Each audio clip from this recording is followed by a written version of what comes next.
One day, Jam was talking to Tomy. "You're not strong enough, Jam."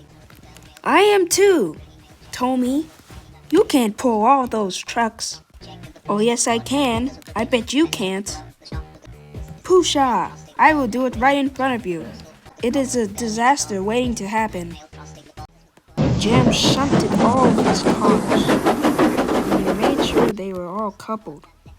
"Come on, you stupid cars, couple."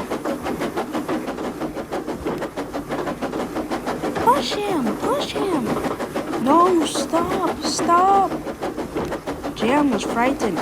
He put on his brakes, but it was too late. He was already speeding down the hill. What's that lie ahead? Oh no! Ow!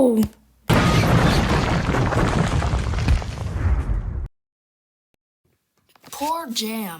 He could only sit there and just, well, be dead. How do you think that Jam could have learned his lesson?